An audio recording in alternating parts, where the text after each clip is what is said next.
Assalamualaikum warahmatullahi wabarakatuh. Selamat datang di channel Tabang Tarui. Pada kali ini kita akan bahas atau diskusi ringan terkait dengan perkembangan pesawat tanpa awak. Dan untuk teman-teman yang misalkan baru bergabung di channel ini, jadi di channel ini kita akan bahas terkait dengan inovasi ataupun research ataupun perkembangan seputar pesawat tanpa awak atau drone. Dan mungkin dalam waktu dekat ada salah satu event nasional di Indonesia terkait dengan pesawat tanpa awak yaitu KRTI. Dan di video kali ini kita akan diskusi dengan teman kita dari UMS ya, Surakarta, terkait dengan tips trik ataupun kupas tuntas manuver pesawat racing plane untuk membentuk angka 8 dan bisa dalam waktu 3 menit. Dan simak terus video sampai habis karena jangan di skip. Kalau di skip nanti banyak keterangan-keterangan ataupun penjelasan yang terlewatkan. Nah, mudah-mudahan bermanfaat. Selamat menyaksikan. Ini mas, udah Oke. kelihatan. Oh, sebentar. Oke, udah. Gimana? Ini kan kemarin udah nyoba, Iya. pas waktu mau luncurin pesawat itu harus mencet arm atau disarm dulu. Oke, betul Jadi nggak ya. bisa auto. Ah, Itu apa emang modelnya begitu atau harus disetting kembali? setahu saya sih memang kalau untuk kan ini simulasi ya. Kalau di Iya. simulasi di mission planner memang sebenarnya kita harus arm dulu wahananya kan. Jadi kita arming dulu. Kalau dia udah arming baru klik auto. Nah, nanti dia baru auto take off sendiri kan.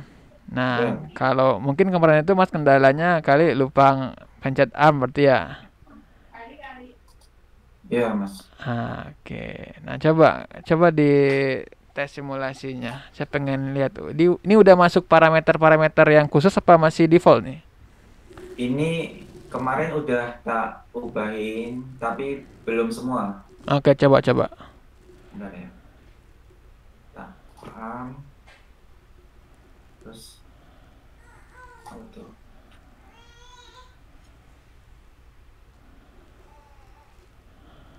Nah ini kan lurus terus toh mas. Waypoint satunya di mana? Waypoint satu di dua. Oh, di dua Nanti juga. balik. Tapi kapan dia baliknya nih? Ini nanti. Oh ya, agak lama. Oh ya, oke, Iya. paham. Berarti nanti oke. Lanjut dulu. Kayaknya ini untuk Harusnya didapatin. arah take off Mas masih setting di ketinggian 100 meter kayaknya. Jadi dia nyari 100 Iya. dulu baru dia putar. Jadi agak jauh. Oke, clear nggak apa.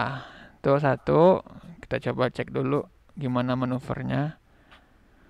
Dua, oke.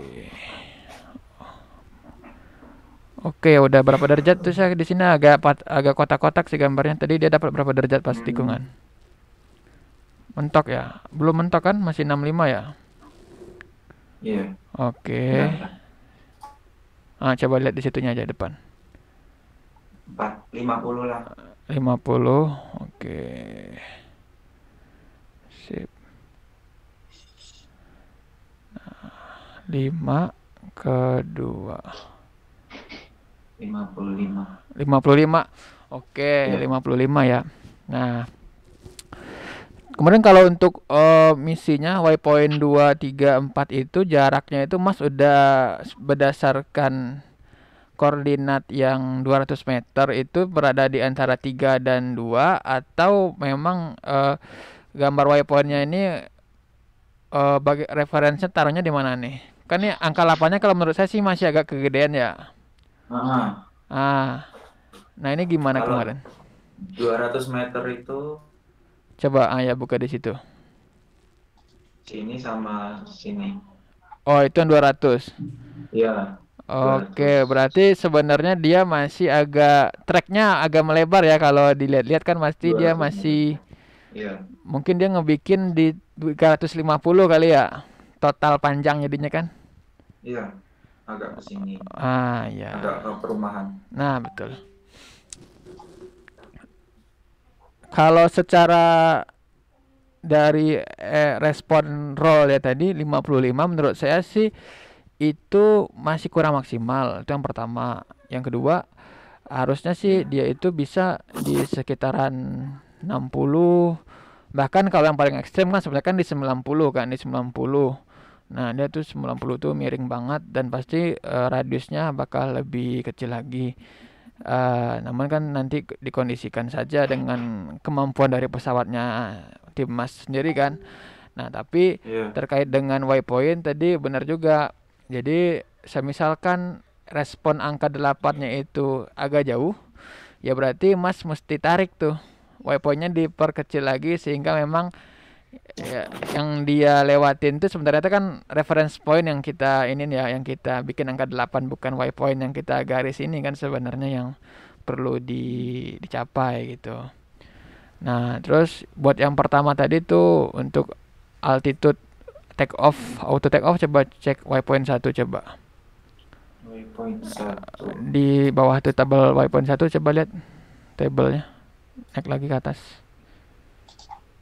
Ini Nah, Mas. nah tuh altitude. Nah, itu. Ya, Eh, sebenarnya sih itu kan ini. kondisional. Nanti kalau memang udah test flight di Oh, lapangan, ya arah take off kan bisa disearahkan ke arah poin 3 kali ya. Jadi dia langsung menuju menuju on track gitu kan. Nah, ya. tapi kalau misalkan eh nggak searah, ya udah nggak usah terlalu dibikin 100 gitu kan. Kalau memang nanti waktu jadi habis apa gimana gitu. Hmm. Terus kira-kira apa lagi Mas kendala? Coba untuk Ini parameter apa aja yang udah direhab? parameter baru ini sih Ah, navigation engine. oh, bank max 90, pitch max. Oke. Terus yang di dalam-dalam yang terkait dengan apa nav L period udah diatur belum? Yang di parameter race Iya, coba. belum Mas. Belum. Oh, pantas. Belum. Jadi kan di video saya yang sebelumnya itu kalau Mas cek yang di YouTube saya itu kan ada beberapa parameter yang memang harus dirubah ya supaya memang lebih ekstrim lagi. Coba Mas buka langsung deh, coba kita coba. Full parameter list, coba yang nav L dulu.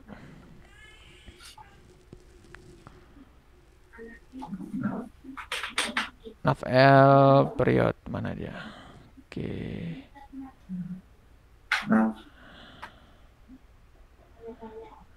Nav L 1 period. Nah, itu kan masih 15 second. Dimana kan di sini kan period in second of L1 tracking loop. Coba Mas ubah jadi 10 dah, coba 10. Oke, right dulu, right. ini fungsinya buat apa Mas? Nah, kalau saya jelasin, jadi nav L period ini dia itu merupakan periode ya, periode yang dibutuhkan untuk melakukan satu loop putaran. Jadi kan dalam putaran itu kan ada radius ya, dan radius itu pun juga diatur di parameter nanti ada radius range ya kan. Nah, jadi Ya. coba Mas buka radius dulu, search radius. Nah, coba radius, WP radius sekarang kan 10 meter tuh. Ya enggak? Nah, jadi untuk Nah, 10. ya untuk mencapai WP radius 10 meter tadi yang mengaturnya itu berapa kemiringannya itu adalah si nav L tadi. Jadi untuk radius 10 meter kan berarti kan diameternya 20. Jadi untuk membuat trek lingkaran keliling 20 sejauh 20 tadi itu dibutuhkan waktu kalau defaultnya tadi kan 15 detik. Nah, semakin kecil dibikin periodnya berarti semakin cepat dia untuk membelok untuk mencapai satu kali radius putaran. Nah, namun efeknya apa? Efeknya jadi ketika nav L-nya terlalu kecil, wahana akan cenderung lebih terlalu agresif dan dia terlalu responsif. Jadi kalau nanti coba aja nanti Mas percobaan bikin 10 terus turun 9, turun 7, turun 5. Mungkin di masing-masing penurunan tadi itu akan memberikan respon yang makin agresif dan kadang pesawatnya menjadi tidak stabil jadinya dia tuh terlalu apa ya, terlalu sensitif lah gitu, sedikit-dikit langsung gini, jadi rollnya itu terlalu goyang-goyang jadinya seperti itu. Hmm. Nah, sekarang untuk WP radius oke, bikin aja 10 nggak apa-apa. Kemudian untuk navl tadi coba di write di angka 10 second. Oke, write dulu. Kemudian ubah lagi ini. Stall prevention. Coba stall prevention.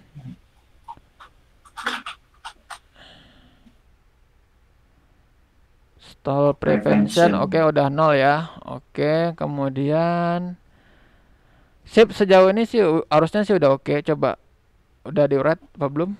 Udah ya tadi ya. Udah ulang ya. Yang parameter tadi udah dibuat belum? Parameter yang di parameter. Udah ya, oke. Ya. Coba ulang langsung auto aja. Action, coba tap action, restart misi boleh. Oke, restart misi ke waypoint. Autoin lagi Mas, autoin lagi. Oke, coba cek di depan yang untuk ininya quick di HUD quick. Nah, kita bandingin ya. Tuh, rollnya 60 68 kan buat putar balik kan? Nah, kemudian 3 ke 4 dia akan pasti lebih ekstrim daripada tadi. 67 kan? Nah, malah dengan waypoint 3 ke 4 yang Mas bikin jadinya angka 8-nya jelek jadinya kan. Nah, jadi itu harus Mas persempit lagi tuh jarak 3 ke 4 digeser lagi sehingga angka 8-nya lebih sempit lagi sehingga track path yang dibikin sama pesawat lebih efektif pastinya. Nah, betul. Nah, sempitin lagi sekiranya itu dia itu 1 kali putaran gitu. Ini bedanya WP radius sama loiter radius apa? Kalau WP radius kan ya waypoint radius dalam artian itu titik-titik putih itu yang ada di angka 3 kan itu yang garis putih itu adalah WP radius. Ya. Jadi istilahnya tuh dia itu kena ke waypoint itu terdeteksi ketika dia masuk ke poin itu. Nah, jadi sebenarnya kalau WP radius itu diperkecil, takutnya ketika dia terbang auto dan nggak kena GPS-nya ke situ, dia muter balik lagi sampai kena gitu. Gitu. Jadi kalau loiter radius itu radius putar ketika dia terbang loiter di atas. Dah, coba urat lagi Mas, kita coba lihat gimana efeknya. Ini loiter radiusnya dibikin kecil atau? Iya, coba bikin di 40 aja coba.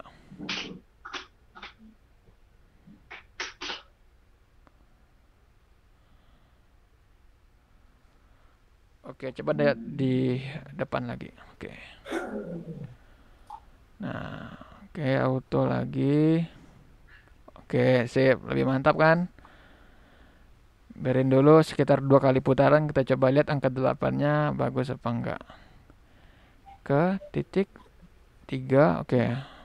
Kita mulai dari 3 ini aja. 3, 4, bagus, clear. Kemudian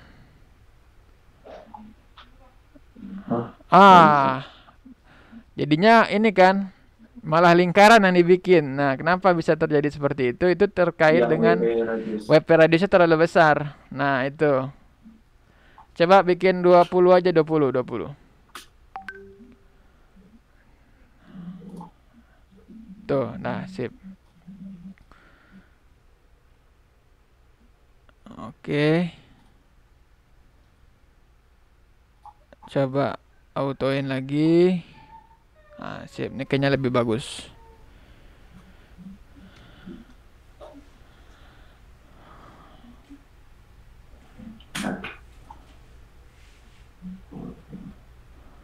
Oke.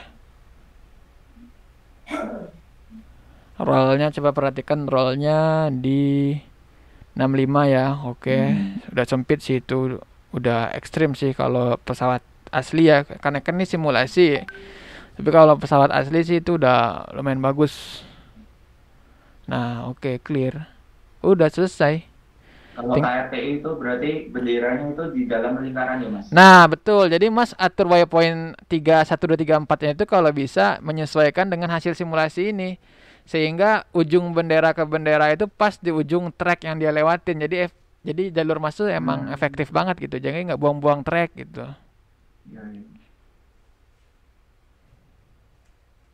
kalau masalah spesifikasi Mas, Ah, ini kalau untuk untuk FC settingan udah clear dulu nih, clear biar satu-satu clear dulu nih. enggak, Ada lagi nggak udah kira-kira untuk lumayan parameter? sih. Palingan sih saran saya kalau untuk yang ini, Mas bisa ini Mas. Eh kan sekarang kalau speed coba parameter speed berapa? 20 meter per second. Nah, nanti di parameter yang cruise speed ya. Jadi ada di cruise speed itu Mas mainin juga berapa max speednya di config yang ini aja deh, yang basic tuning, coba basic tuning. Nah, tuh, betul. Nah, jadi nanti di bagian throttle ya, cruise min max itu di cruise mungkin bisa Mas mainkan misalkan di 70 atau 80, karena kita nggak jamin juga cruise-nya Mas bikin 100% dia bakal bikin angka 8 yang lebih kecil, nggak jamin. Karena kenapa? Karena semakin kencang speed tentu biasanya kan agak lebih ngebuang kan belokannya kan. Ya. Nah, itu yang Mas harus optimasi sama teman-teman, itu bagaimana yang efektifnya untuk armadanya Mas sendiri. Nah, itu makanya harus di trial and error itu. Dibikin standar gimana responnya, dibikin agak tinggi berapa. Kalau saya terakhir di video YouTube saya yang terakhir yang terkait saya bisa angka 88 putaran itu, saya bikin cruise kalau nggak salah di 75 saya bikin ya. Cruise 75, minnya tetap saya bikin 0 kalau nggak salah, maxnya 100 ya. Kemudian untuk per nav L period saya juga bikinnya sekitar 9 apa 8 gitu. Nah, seperti itu. Kalau optimasi parameternya udah dapat, nanti untuk mempercepatnya itu ya tinggal memilih spek wahana yang benar-benar ketika trek lurus dia emang cepat akselerasinya, pas belok kan dia juga bisa dapat manuver yang lincah kayak yang tadi. Harusnya sih dengan settingan parameter yang maksimal atau pensettingan waypoint yang udah pas kayak yang pertama tadi, walaupun pesawatnya sekedar standar sih menurut saya itu udah bakal cepat dapatnya, karena trek KRTI 2021 ini pendek banget 200 meter. Jadi kalau kita mau cepet-cepatan ya belum bisa kelihatan bedanya antara spek gahar sama spek biasa aja belum kelihatan gitu kan, karena masih trek pendek gitu. Nah, jadi emang yang menang itu bakal yang bisa optimasi di track path. Jadi semakin pendek path yang dia bikin untuk satu putaran, dia akan hemat waktu kan. Nah, bukan pesawat kencang juga yang menjamin dia bisa banyak putaran juga, nggak menjamin juga. Tapi yang paling penting adalah siapa yang bisa mengefisiensikan track path untuk satu putaran. Itu Mas. Itu sih kalau untuk yang pertama menurut saya yang perlu di-clearkan dulu. Optimasi terkait dengan desain track path ataupun manuver dari pesawatnya. Kemudian Iya, kalau yang Mas. kedua paling baru electrical tadi kan. Ya. Gimana? Kalau cruise itu apa? Cruise itu kan ini apa tuh? Throttle-nya. Posisi pesawat saat dia sedang cruise, saat sedang terbang biasa. Gitu. Cruise. Kalau setting auto take off itu gimana Mas? Ah, Di YouTube itu udah benar atau belum? maksudnya yang auto take off saya yang gimana? Oh, waktu yang di video Yang langsung YouTube dilempar saya itu. itu kan, saya kan auto take off-nya kan pakai hand launch ya, karena kan saya nggak punya launcher ya, jadi saya ganti sama hand launch doang. Nah itu kalau di parameter ya standar Pak, settingannya ya cuman apa namanya? Coba buka di standar parameter.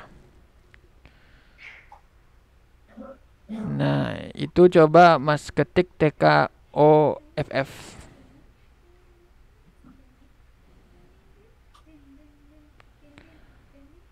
Coba buka TKO full parameter, coba full parameter list. Full. Ya. Cari TK off.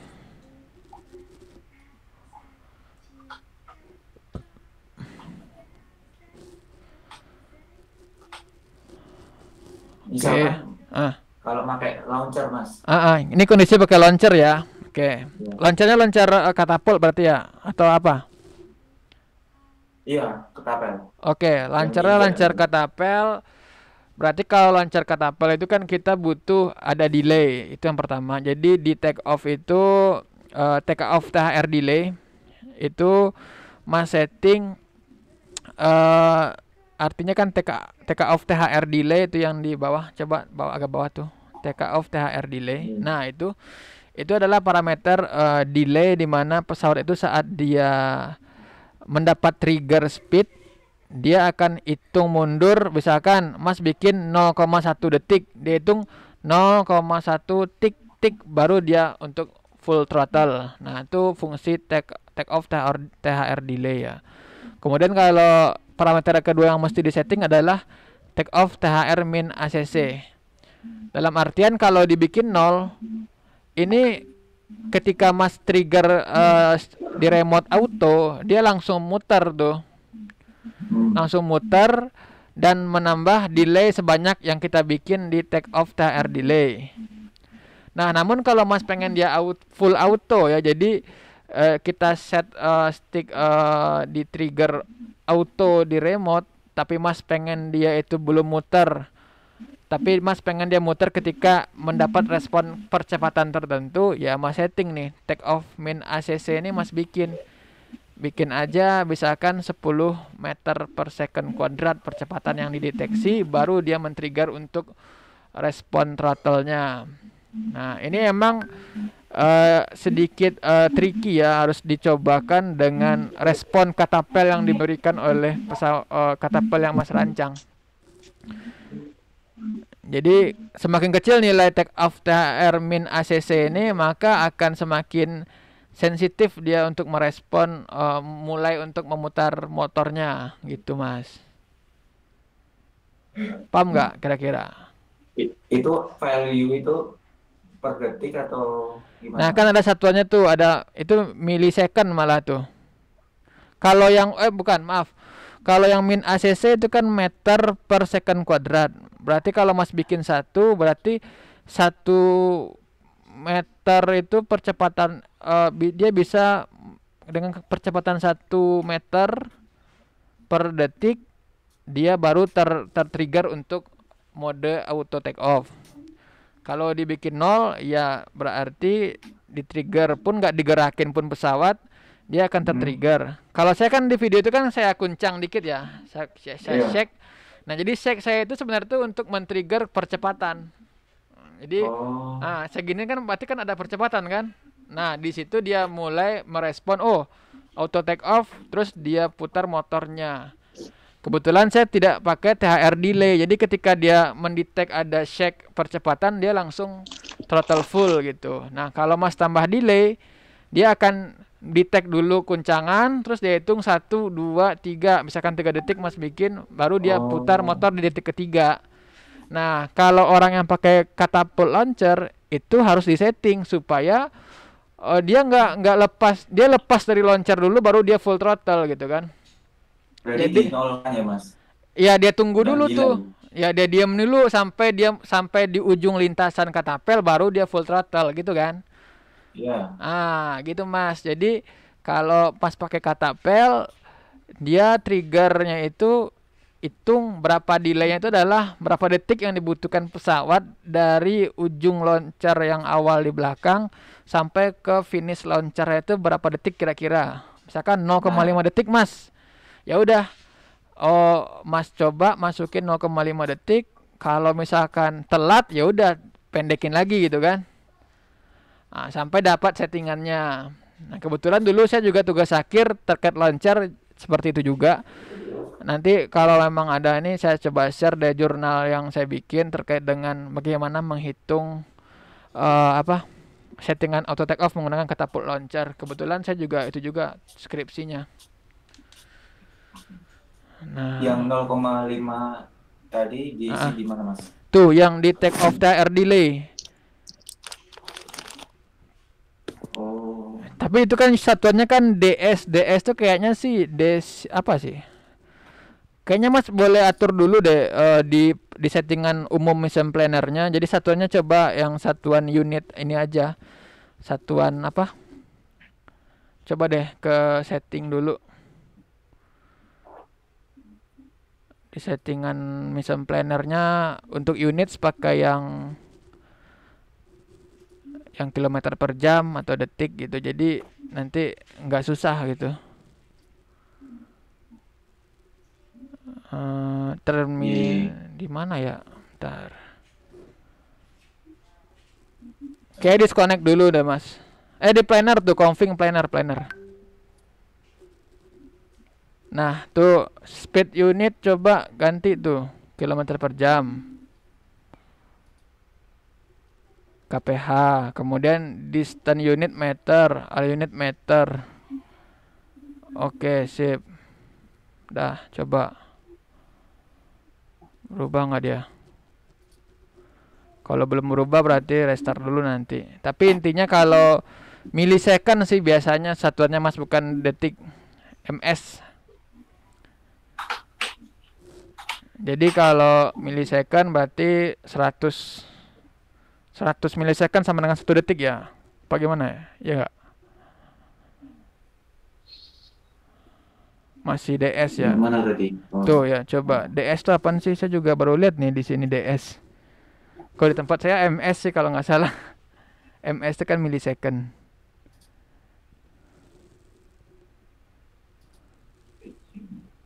Udah bener ya. Ya udah paling dikonversi aja sih mas kalau yang itu. Konversi aja satuannya. Ya, yang jelas mas tahu dulu kan, mas butuhnya berapa gitu delaynya.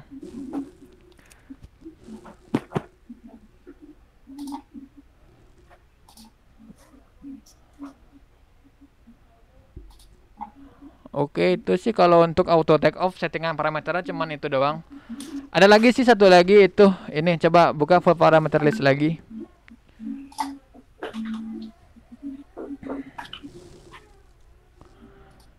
Itu coba mas cari take off idle. Take off Idle. TK aja coba. Jangan pakai TKOF. TKOF. Coba scroll habis itu. TKOF yang bentar. Delay ini ada nggak? Idle ada nggak, tulisan idle? Bawah terus, bawah. Habis. Coba ini deh, ketik aja idle tanpa take off coba.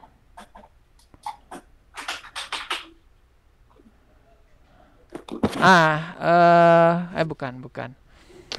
Apa ya? Jadi ada satu parameter lagi yang bisa kita state ketika throttle kita itu berapa sih. Idle itu adalah, kan kadang kalau orang pakai katapult kan suka dia tuh motornya muter dulu kan, seperempat throttle misalkan tuh. Nah jadi seperempat throttle kan mungkin kan nggak ngedorong, masih standby doang tuh. Nah itu supaya lebih mengamankan posisi ketika kita memang punya spek yang bagus kan bisa spontan tenaganya. Tapi kalau misalkan spek elektrika kita kurang bagus, jadi kurang bisa spontan kan. Jadi dibutuhin kita tuh butuh semacam throttle idle dulu. Kayak kalau kita main quadcopter kan, quadcopter ketika di arming kan dia udah muter tuh. Nah, di untuk take off katapult juga bisa dibikin seperti itu. Jadi kita bikin dulu idle. Nanti coba cek aja di websitenya Arduplan. Saya lupa nama parameternya. Itu. Ada lagi Mas Isan? Nama-nama sama Isan nih. Udah. Kalau masalah ini.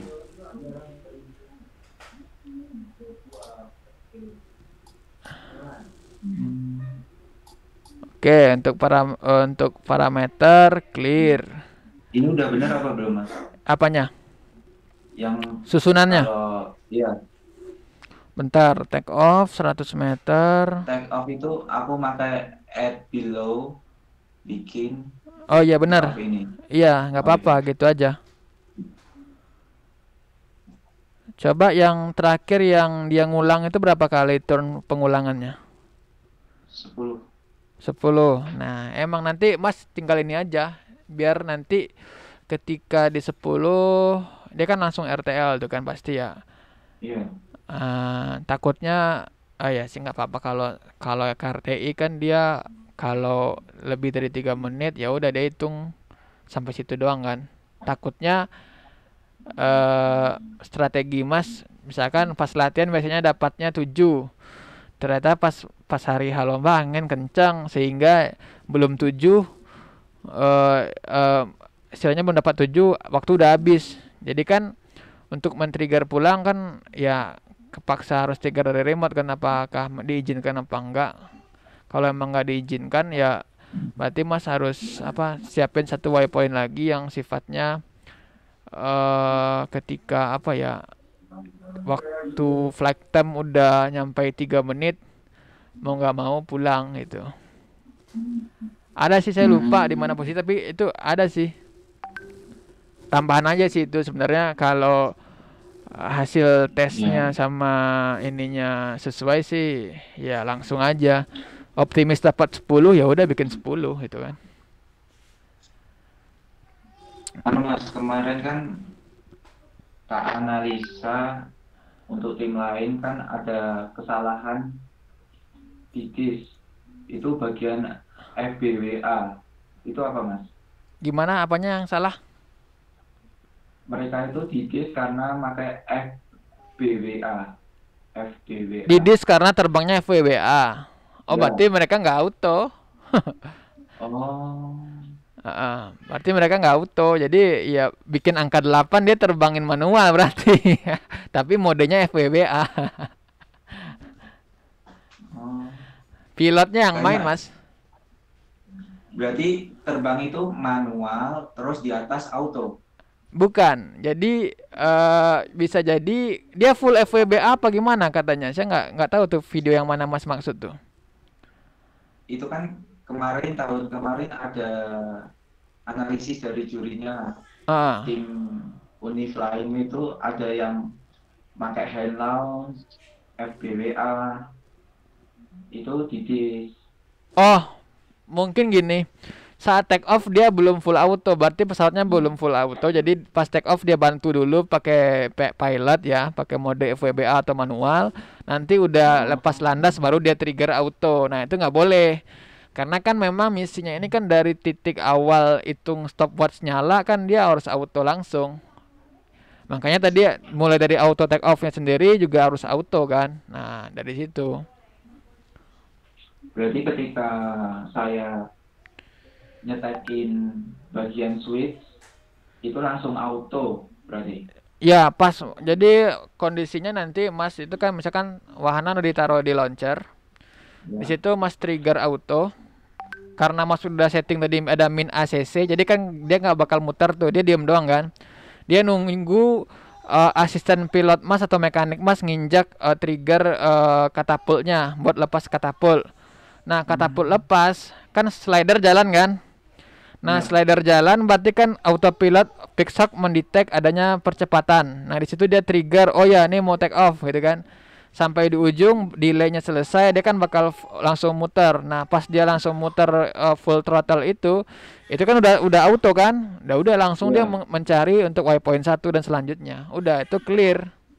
Berarti pilot nggak mencet Emang nggak switch ada dong. apa-apa, pilot cuman switch auto di awal Oh. doang.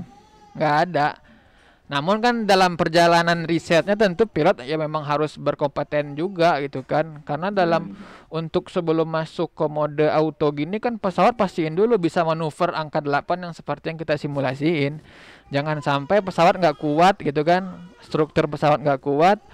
Terus dipaksa dengan roll 60 sampai 70 derajat tadi ya bisa patah juga sayapnya di atas gitu kan. Walaupun dia berhasil auto take off dan misi gitu. hmm.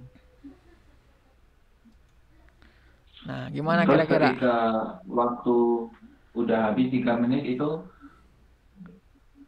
pilotnya ambil alih atau gimana Mas? Iya kan waktu kalau saya kurang menyimak peraturan 2021, apakah landing itu harus full auto juga apa enggak? Kayaknya sih enggak. Jadi dia RTL, dari RTL dia mesti turunin, boleh mode FWB apa mau manual apa auto landing sekalipun boleh. Ya palingan ya kesempatan pilot yang take control ya pas landing itu doang gitu kan. Atau Ya. kalau sekalian pengen dibikin auto landing ya menurut saya sih lebih enak gitu kan. Jadi setelah misi waypoint tadi tercapai, misalkan Mas tadi target 10 putaran. Setelah putaran ke-10 langsung ambil bikin lagi waypoint untuk landing, auto landing gitu kan. Langsung approach udah selesai. Jadi kerjaan pilot emang nggak ada sama sekali. Jadi lebih aman sih menurut saya kalau memang pesawat yang Mas desain sama tim itu memang proper untuk itu semua. Jadi ya lebih oke aja, lebih safety malah menurut saya daripada landing by pilot gitu ya. Hmm.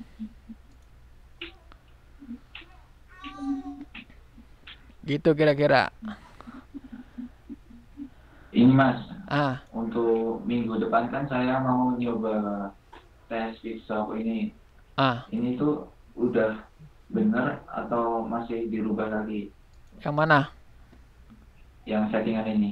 Settingan Kita yang ini. mulai, ya, Saya mesti ini dulu. Pertama, kalau Mas mau tes autopilot ya. Jadi itu pesawatnya sekarang terbang manual udah clear belum?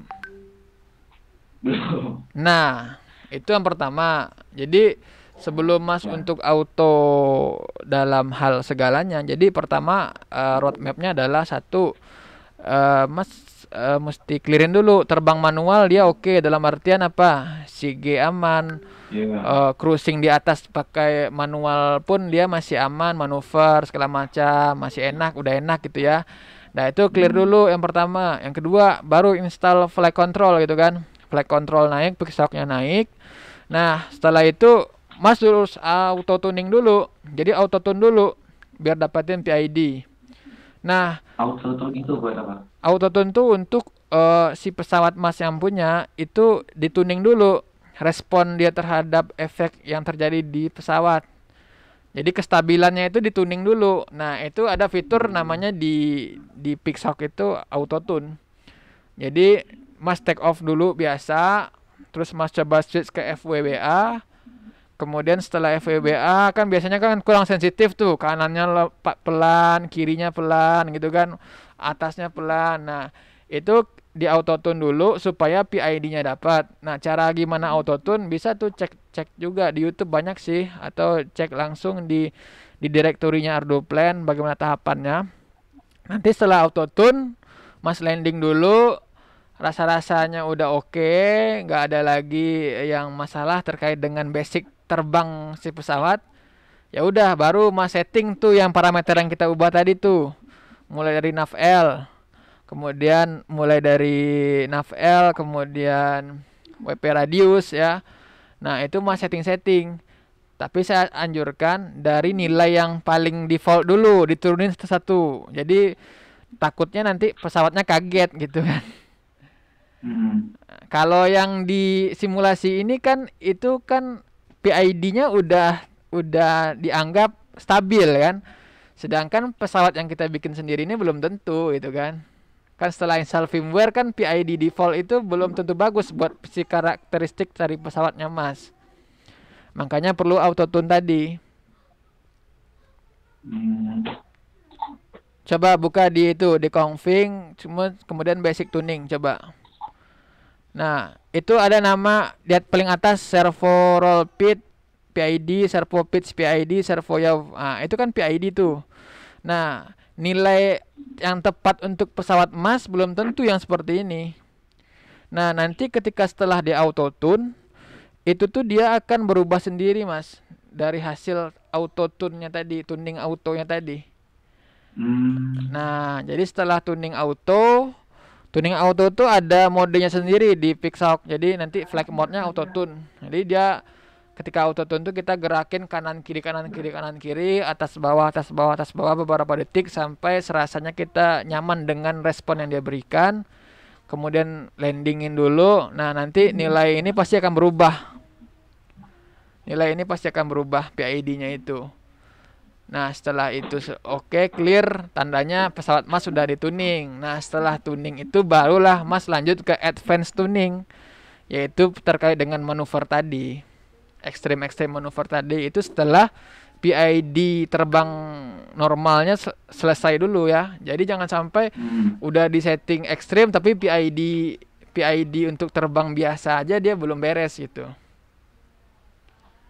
Mungkin teman-teman yang lain juga banyak seperti itu. Jadi terburu-buru, auto tuning nggak ada, langsung ke mengoptimasi waypoint dan segala macam. Sedangkan untuk terbang normal aja pesawatnya belum oke gitu dengan peak shock-nya gitu. Nah, jadi di okein dulu, dia kestabilannya oke, baru udah mau diapa-apain bebas habis itu.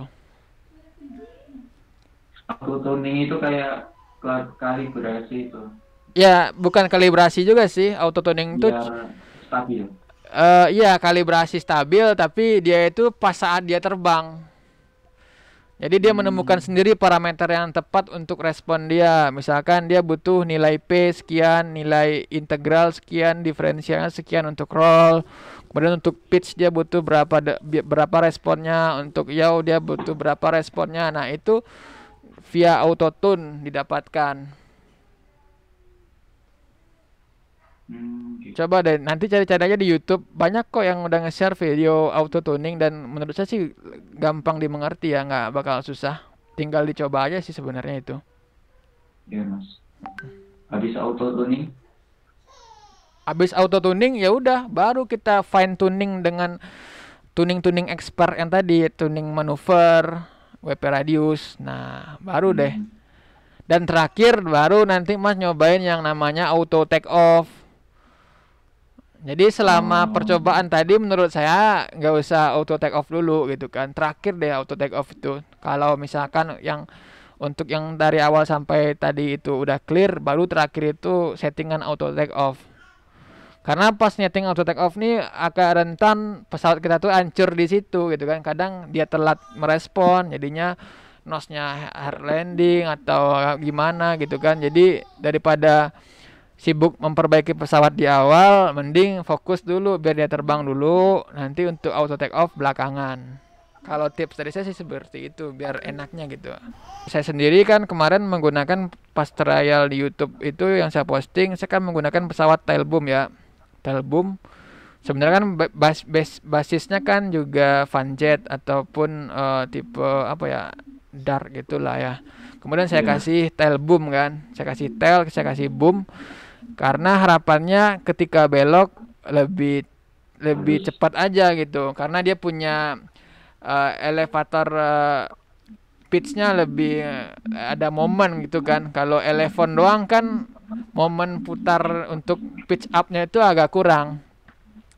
Jadi kalau saya sendiri lebih prefer ke yang ada pitch-nya yang lebih ekstrim gitu. Karena kan ketika kita miring manuver gitu kan, kalau pitch-nya nggak kuat ya lama juga miring ya miring, rollnya miring, tapi pitch-nya nggak kuat ya nggak naik juga gitu kan.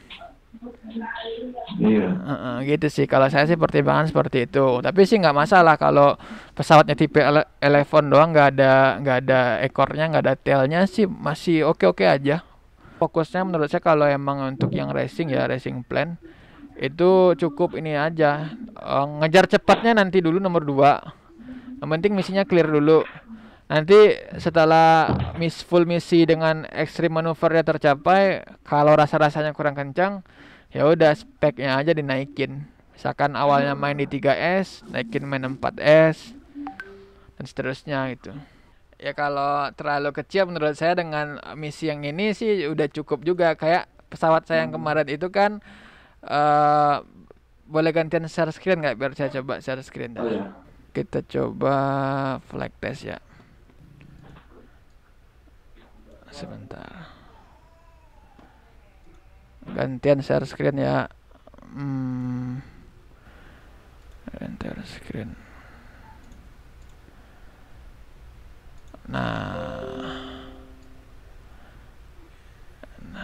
Nah ini nih.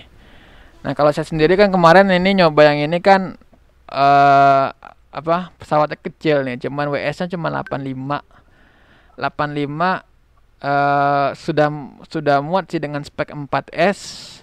Saya dapat cuman MTW 700 gram, cari ringan juga, nggak usah terlalu berat. Kemudian motor pakai motor bekas Quadrace 4S, propnya 6 inci aja. Kemudian fuselage saya agak perbesar karena untuk peletakan flight control dan segala macam itu kan agak sedikit butuh space ya, jadi agak digedein. Kemudian flight control pun saya nggak pakai Pixhawk, saya cukup pakai F4 aja Omnibus supaya lebih simple aja, lebih kecil. Pokoknya dioptimasi lah sehingga emang benar-benar ringan gitu kan. Pesawatnya kecil-kecil aja, nggak usah gede-gede. Nah dari sini harapannya yaitu tadi, karena kalau optimasi dengan spek motornya yang saya gedein, saya pakai 6S tapi boros juga dari wake-nya banyak mubazir, ya sama aja rasionya gitu kan. Lebih baik saya ini pakai motor 4S dengan trasnya sekitar 1,5 ya, dan berat pesawat saya 750 gram. Itu menurut saya sih perbandingannya udah 1:2 untuk misi seperti ini udah cukup banget itu kan. Daripada saya gedein wing span-nya, saya bikin 1 meter terus saya mesti nyari motor yang lebih gede lagi, keluar cost lagi, pertimbangannya mungkin lebih ke situ. Nah mungkin teman-teman yang research, menurut saya juga lebih baik kalau bisa sih seefektif mungkin gitu kan. Dan untuk misi angka 8 seperti ini ya nggak perlu gede-gede juga pesawat, menurut saya sih cukup yang kecil-kecil aja udah bisa sebenarnya. Itu sih mas kalau dari saya ya.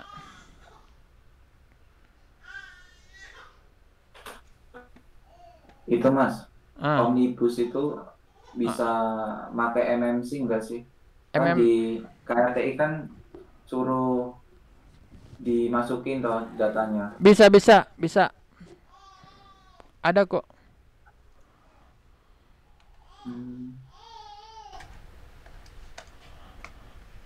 Ada.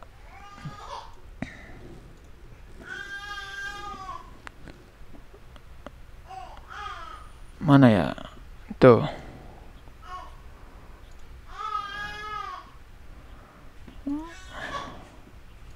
Tuh ada tuh.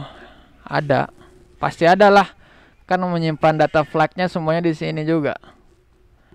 Tapi ya Kalau agar dikirim pakai telemetri nggak bisa mas? bisa pakai telemetri juga bisa, tapi ya itu board semacam omnibusnya ya nggak sesimpelnya si Pixhawk. Pixhawk kan udah disiapin pin-pinnya, jadi kita tinggal Ya, colok gitu ya. Kalau di sini ya kita mesti nge-wiring atau nge-jumper sendiri, jadi harus baca wiring diagramnya juga supaya pas gitu. Kalau enggak ya susah juga sih. bakar. Hmm. Iya sih mas. Oke, Paling pakai yang Pixel 248 kayaknya. Pixhawk 248 ya Dua standar lah tiga itu delapan kan. Nah, atau itu ya udah cukup lah kalau untuk kebutuhan cuman track angka 8. Tapi ya itu ukurannya gede, jadi agak makan space juga. Mau nggak mau mas bikin pesawat oh agak gede juga fuselage-nya jadinya.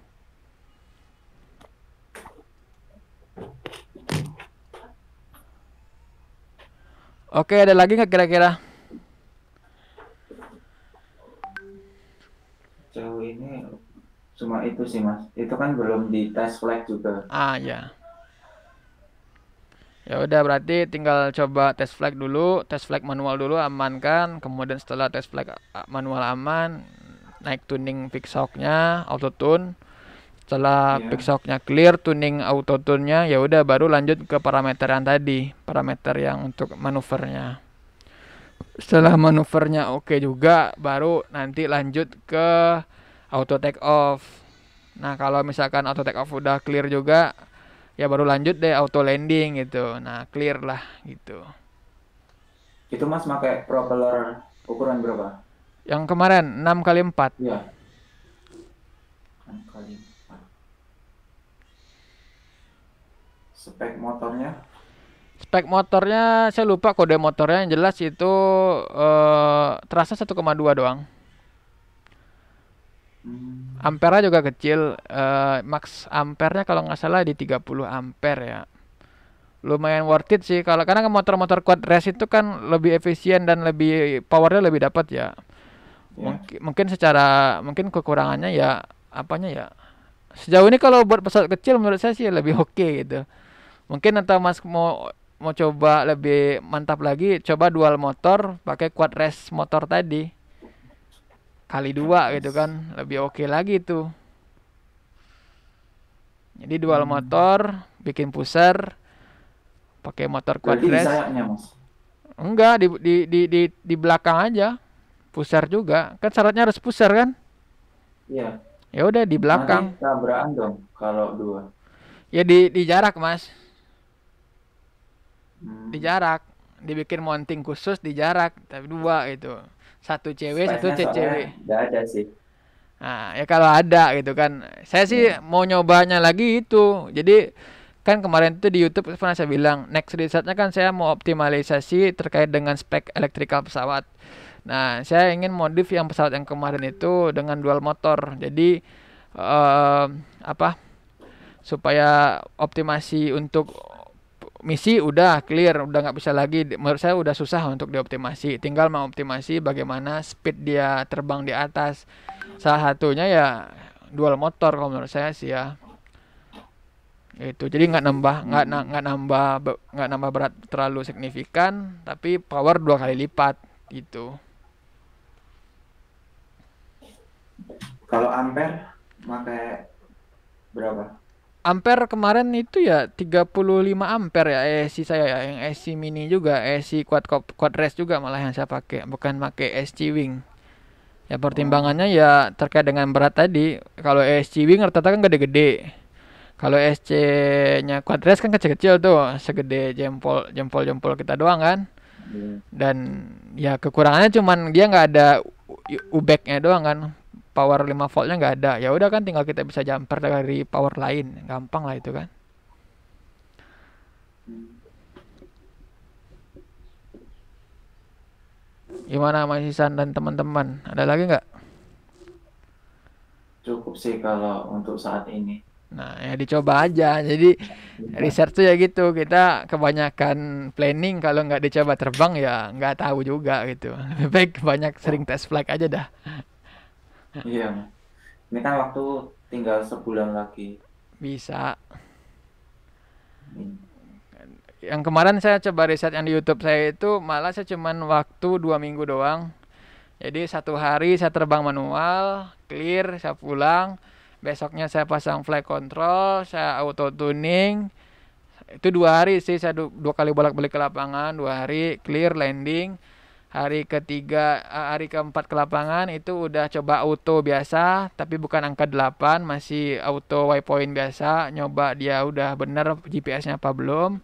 Terus landing lagi di hari kelima itu baru saya apa namanya parameter yang ekstrim tadi, manuver ekstrim tadi saya aplikasikan. Terus yang waypoint angka 8-nya juga sesuai dengan yang di simulasi saya pasang juga. Udah clear dapat. Jadi 2 mingguan lah waktu itu kalau dihitung waktu ya clear bisa. Asalkan nggak ada crash ya. Hmm. Jadi nggak ada waktu terbuang untuk merepair pesawat nggak ada. Jadi semuanya smooth dari awal sampai akhir itu. 2 mingguan lah. Itu Mas, kalau tadi kan terbang simulasi, kalau terbang real itu ada yang dirubah atau enggak? Apanya Yang yang setting dirubah? tadi. Nah, tadi kan harus di arm dulu, kemudian di auto. Kalau Misal nanti kalau terbang saat apa namanya? Realnya emang juga arming juga. Tapi armingnya ada dua pilihan oh, kan. Pertama arming di remote pilotnya, di remote TX remote-nya kan kalau arming kan kadang bawah kiri gitu kan, stick stick throttle-nya bawah kiri gitu kan. Atau ya iya. arming dari telemetri si laptop GCS juga bisa. Nah, habis itu baru switch auto. Sama. Hmm,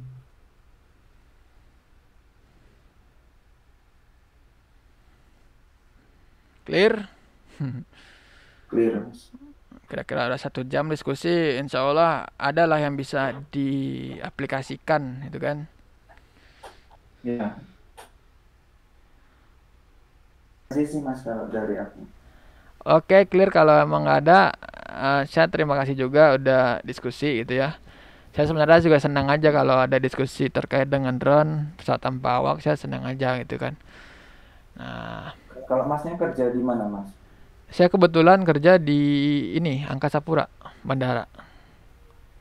Oh, Ya.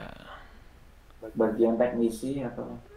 Dulu saya engineer, sekarang saya udah pindah ke office-nya, udah di back office, jadi udah nggak di lapangan lagi sih. Hmm, Mantap Mas, mantap mantap. Alhamdulillah. Dulu saya ke RTI-nya di 2000, awalnya di 2015. 2015, oh, karena kan saya kuliah angkatan 2013. Kemudian saya tamat 2017. Ikut ke RTI 3 kali, 2015, 2016, 2017 sudah nggak ikut lagi. Tapi ikut dampingin doang. kalau sekarang masih dampingin Mas?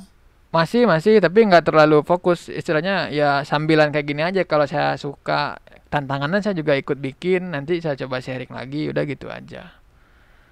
Tapi Hmm, teman-teman dari kampus Andalas, AFRG juga ya ada diskusi-diskusi kayak gini juga ada. Sama lah kayak gini. ya Mas. Oke ya, clear ya. Ya, makasih Mas. Oke, selamat mencoba. Terima kasih, semoga bermanfaat. Assalamualaikum warahmatullahi wabarakatuh. Waalaikumsalam. Waalaikumsalam.